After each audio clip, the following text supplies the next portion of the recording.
தந்தையே இறைவா, உம்மில் மகிழ்ந்து ஆராதிக்கின்றோ புகழ்கின்றோ. என்னுடல் ஆன்மா ஆவியனைத்தும் உம் பாதம் வைத்து பணிகின்றோ. என்னுடல் ஆன்மா ஆவியனைத்தும் உம் பாதம் வைத்து பணிகின்றோ.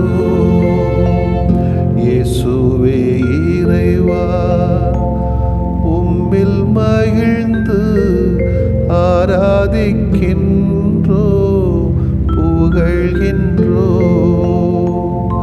என்னுடல் ஆன்மா ஆவியனைத்தும் உம் பாதம் வைத்து பணிகின்றோ.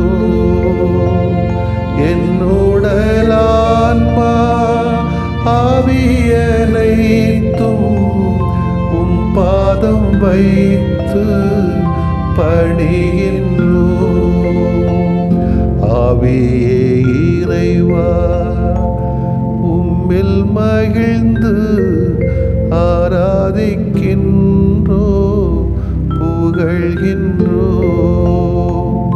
என்னுடல் ஆன்மா ஆவியனைத்தும் உம் பாதம் வைத்து பணிகின்றோ. என்னுடல் ஆன்மா ஆவியனைத்தும் உம் பாதம் வைத்து பணிகின்றோ.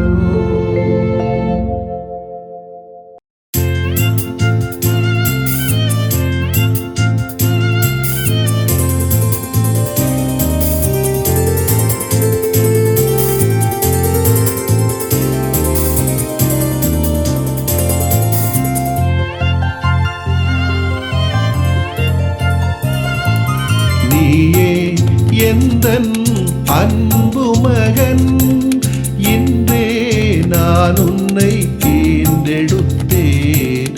நீயே எந்தன் அன்பு மகன், இன்றே நான் உன்னை ஈன்றெடுத்தேன்.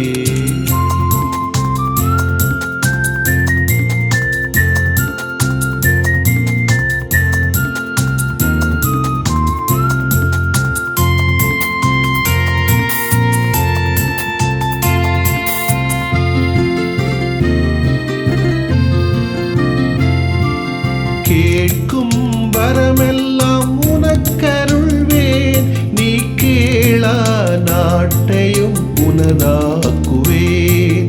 கேட்கும் வரமெல்லாம் உனக்கருள்வேன், நீ கேளா நாட்டையும் உனதாக்குவேன். பூமியின் எல்லைகள் உனக்கில்லை, பூமியின் எல்லைகள் உனக்கில்லை. உலகாளும் மன்னவன் நீ, நீயே எந்தன் அன்பு மகன், என்றே நான் உன்னை ஈன்றெடுத்தேன். நீயே எந்தன் அன்பு மகன்.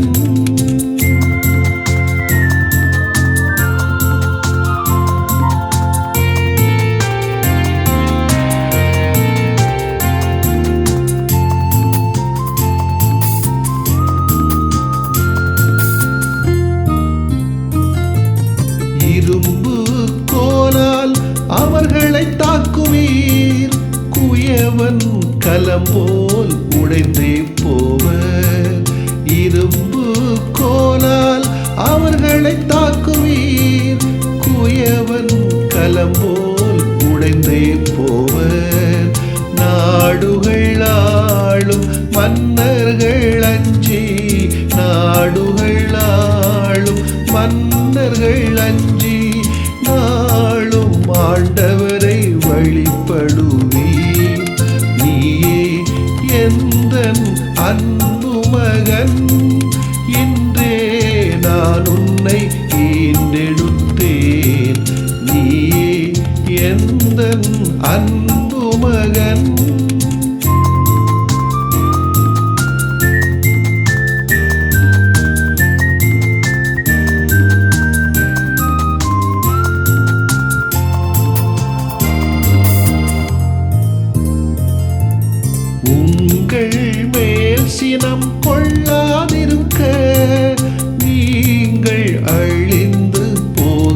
கொள்ளாதிருக்க, உங்கள் மேல் சினம் கொள்ளாதிருக்க, நீங்கள் அழிந்து போகாதிருக்க, அவரது காலடியை தொழுதிடுவீர், அவரது காலடியை தொழுதிடுவீர்.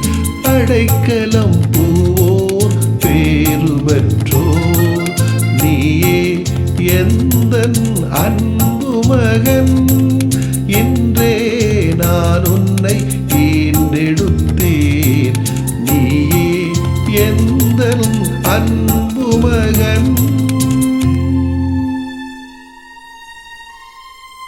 லூக்கா நற்செய்தி அலகு 12 இறை வாக்கியங்கள் 54 முதல் 59 முடிய.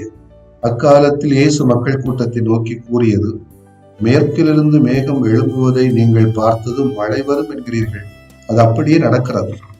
தெற்கிலிருந்து காற்று அடிக்கும் பொழுது மிகுந்த வெப்பம் உண்டாகும் என்கிறீர்கள், அதுவும் நடக்கிறது.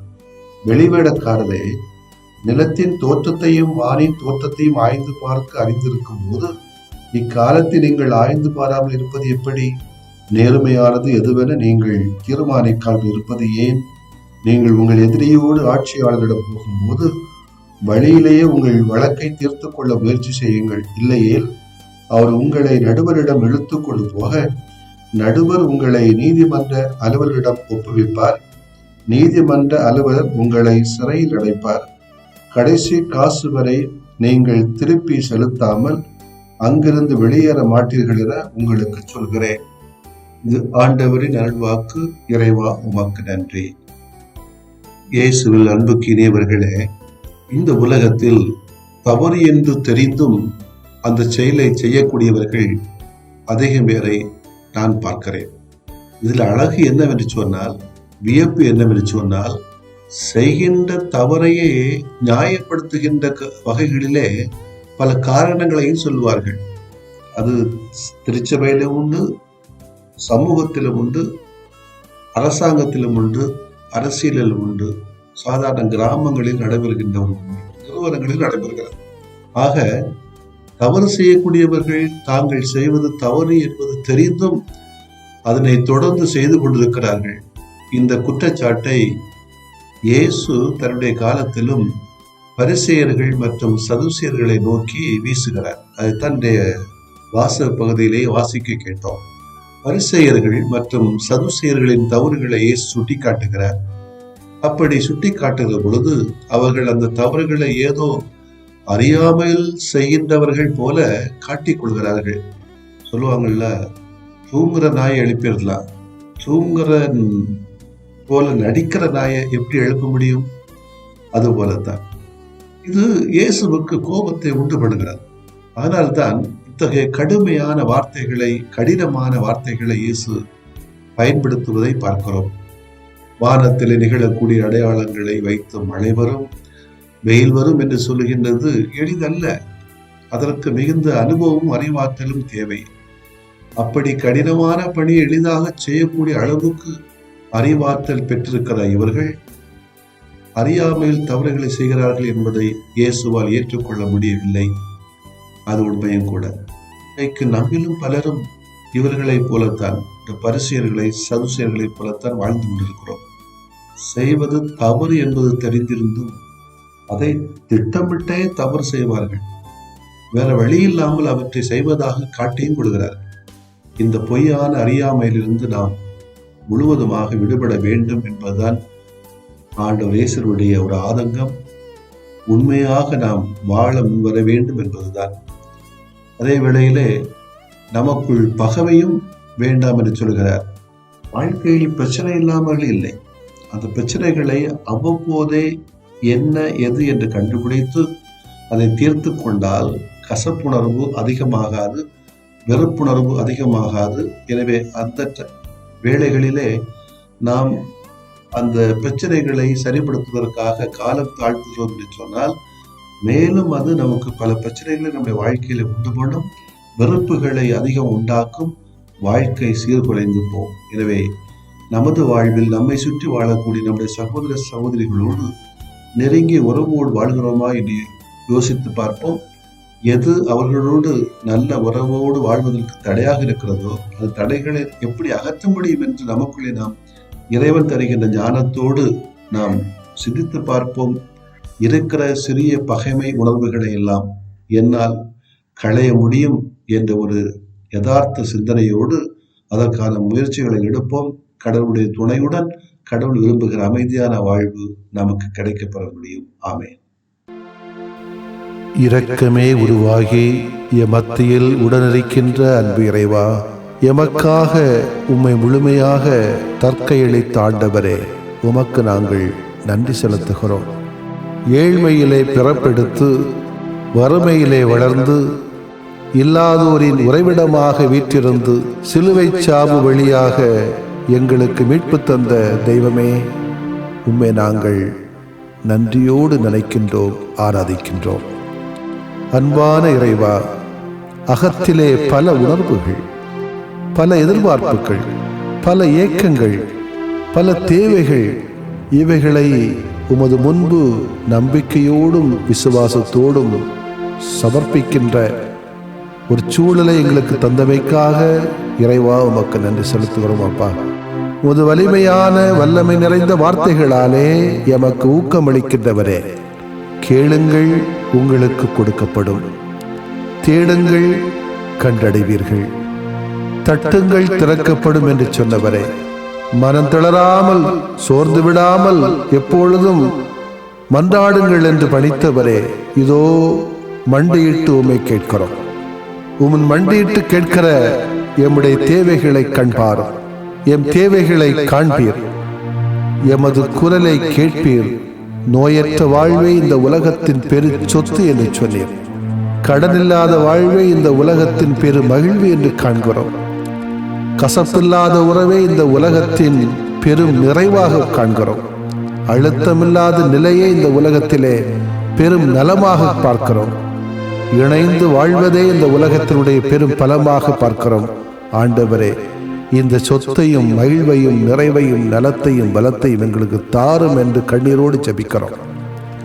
கோடிக்கணக்கான மனிதர்கள், மக்கள் இந்த உலகத்திலே, கொரோனா ஒரு பக்கம், பூஞ்சை நோய் ஒரு பக்கம், பல இனம் புரியாத நோய்கள் ஒரு பக்கம், டெல்டா பிளஸ் என்ற ஒரு அச்சுறுத்தல் என்று பல நிலைகளிலே நாங்கள் சோர்ந்து போய் வாழ்க்கையிலே நலிவிழந்து இருக்கிறோம். ஆண்டவரே, நீ கவலைப்பட வேண்டிய தேவையில்லை, அஞ்சாதே, உன்னை ஒருபோதும் நான் திக்கற்றவர்களாக விடமாட்டேன் என்று சொன்ன இறைவா, உமது ஆற்றலிலே நாங்கள் சரணாகதியாகிறோம். உமது ஆற்றல் மிக்க வார்த்தையினால் எம் யாவரையும் சுகமாக்கும். ஆண்டவரே, நீர் வல்லமை உள்ளவர், நீர் சக்தி உள்ளவர், ஒரு வார்த்தை சொன்னாலே போதுமே என்று நலமடைய செய்தவர்.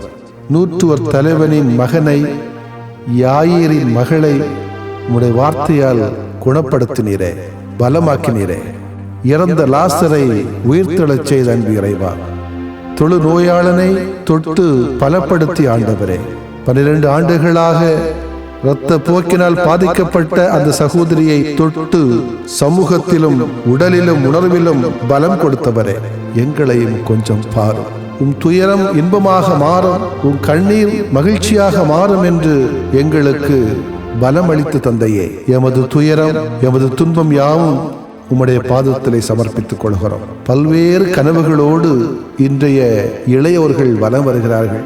சரியான வேலைகள் இல்லை, சரியான படிப்புகள் இல்லை, தெளிவுகள் இல்லை, என்ன செய்வதென்றே தெரியாமல் அலைந்து திரிகிற இந்த இளையோருக்கு அவர்கள் உள்ளங்களிலே இருக்கக்கூடிய கனவுகளை நீரே உள்சென்று பார்த்து அவர்களுக்கு தேவையான பலத்தையும் தெளிவையும் அறிவையும் ஆற்றலையும் சக்தியும் கொடுத்து இந்த கனவுகளை நனவாக்கும். ஆண்டவரே, நல்ல வரன்கள் இன்றி வரதட்சணை பாதிப்புகளால் பல்வேறு இளையோர்கள் தவித்து திரிகிறார்கள்.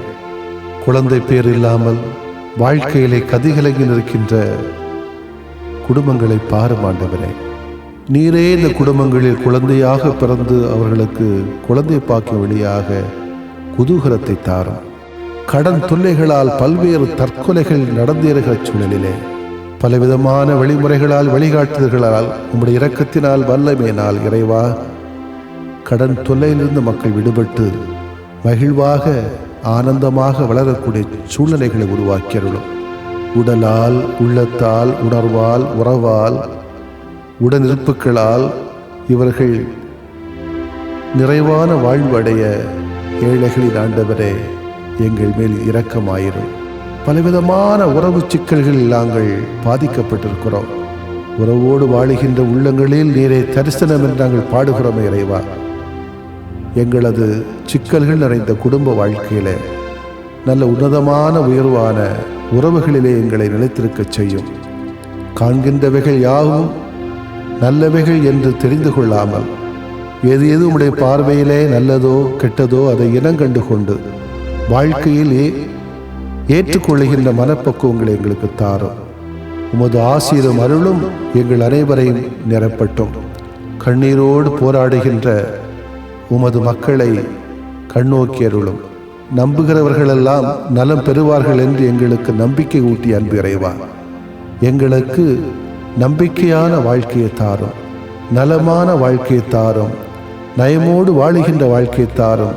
நான் உன்னை விட்டு ஒருபோதும் விலகுவதில்லை என்று சொன்னவரே, உன்னை கைவிடுவதும் இல்லை என்று சொன்னவரே, எங்களோடு எப்பொழுதும் தங்கியிருந்து எங்களுடைய உள் உணர்வுகளை புரிந்து கொண்டு ஏக்கங்கள் எதிர்பார்ப்புகளை தெரிந்து கொண்டு உம்முடைய வார்த்தையால், உம்முடைய வல்லமையினால் எங்களை ஆனந்தத்தோடும் ஆரோக்கியத்தோடும் அமைதியோடும் மகிழ்வோடும் வளரச் செய்யும். ஆமென்.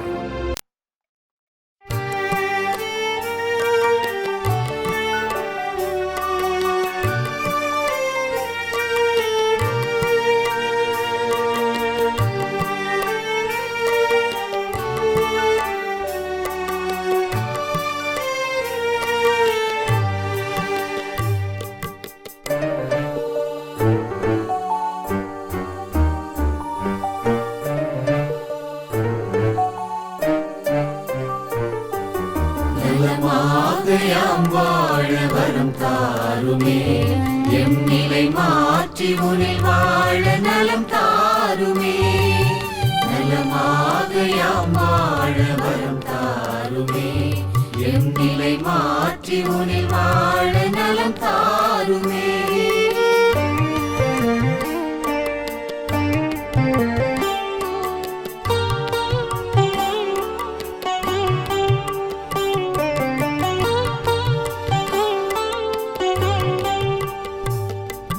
மகிழ்வில்லா மனமென்றால் மனநோயா, அதில் மகிழ்வாக நீ வந்து நலம் தாருமே. நலமாகையாம் வாழ வரம் தாருமே. பொய் கூறும் நாவென்றால் பேய் நோயா, அதில் மெய்யாக நீ வந்து நலம் தாருமே. நலமாகையாம் வாழ வரம் தாருமே, எம் நிலை மாற்றி உனில் வாழ நலம் தாருமே.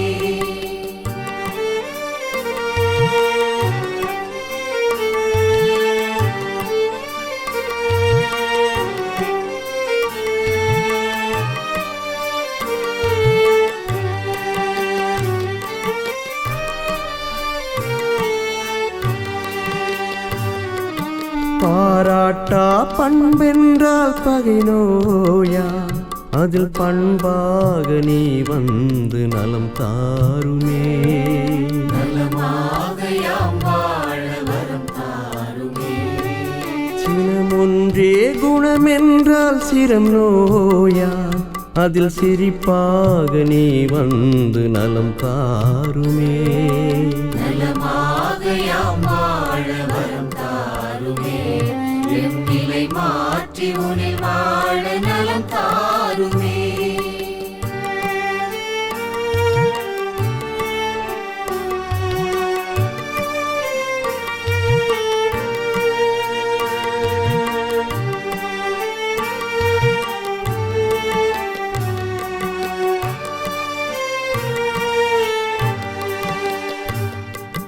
உழைக்காத உடல் என்றால் உயிர் நோயா, அதில் உழைப்பாக நீ வந்து நலம் தாருமே. நலமாகையாம் வாழ வரம் தாருமே. கனியாத உளமென்றால் கடும் நோயா, அதில் கனிவாக நீ வந்து நலம் தாருமே.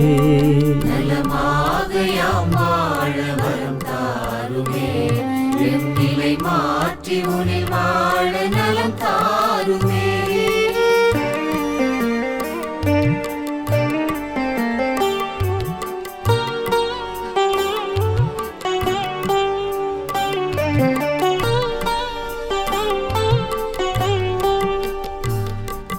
நல்லெண்ணம் இழந்திட்டால் உளநோயா, அதில் நல் உணர்வாய் நீ வந்து நலம் தாருமே.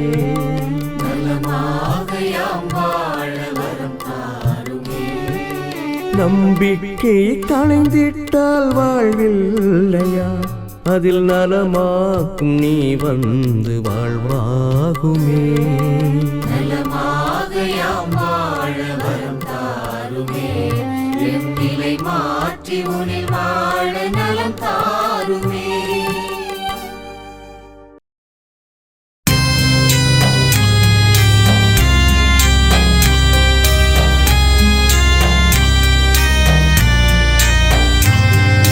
மாண்புயரிவருள்ளடையாளத்தை தாழ்ந்து பணிந்து ஆராதிப்போ. பழைய நியம முறைகள் அனைத்தும் இனி மறைந்து முடிவு பெறுக.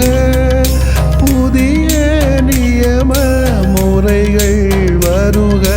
புலன்களாலே மனிதன் இதனை அறிய இயலா. குறைகள் நீக்க நம்பிக்கையின் உதவி பெறுக.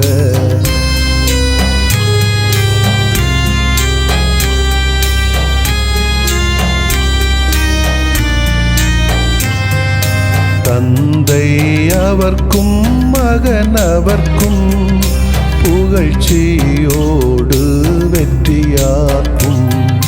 மீட்பின் பெருமை மாட்சிமையோடு வலிமை வாழ்த்து யாவுமாக. இருவரிடமாய் வருகின்றவராம் தூய ஆவியானவர்க்கும் அளவில்லாத சமப்புகழ்ச்சி என்றுமே உண்டாகுக. ஆமென். வானின்று அவர்களுக்கு அப்பமளித்தீரே, இனிமையெல்லாம் தன்னகத்தில் கொண்ட அப்பம் இதுவே. மன்றாடுவோமாக. இறைவா, இந்த வியப்புக்குரிய அருளடையாளத்திலே உம்முடைய பாடுகளின் நினைவை எங்களுக்கு விட்டு சென்றீ. உமது திருவுடல் திரு ரத்தமாகியவற்றின் தூய மறைபொருளை வணங்கும் நாங்கள் உமது மீட்பின் பயனை இடைவிடாமல் துய்த்து உணர்ந்து மகிழ அருள்வீராக. தந்தையாகிய இறைவனோடு தூய ஆவியாரை ஒன்றிப்பில் இறைவனாய் என்றென்றும் வாழ்ந்து ஆட்சி செய்கின்ற உம்மை மன்றாடுகின்றோ.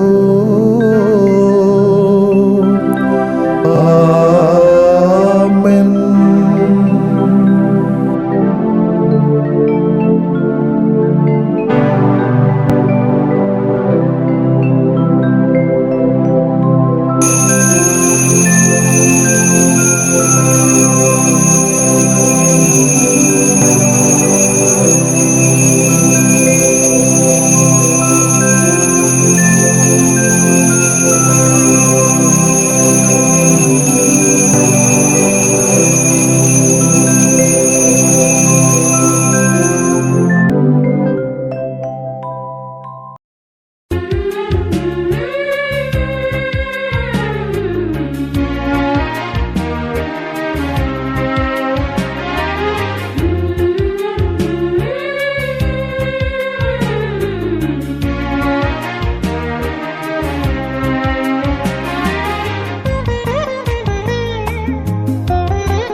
இயேசுவின் இருதயமே என்னையே ஆளும் மன்னவன் நீயே இயேசுவின் இருதயமே என்னை இனிமை உன்னை நினைத்தால் இயேசுவின் இருதயமே நிலையான புகழுக்குரிய தூய இறை நன்மைக்கு எல்லா காலமும் தொழுகையும் புகழும் போற்றியும் ஆட்சிமையும் உண்டாக கடவது போற்றியும் ஆட்சிமையும் உண்டாக கடவது. தந்தை மகன் தூய ஆவியாரின் பெயராலே ஆமென்.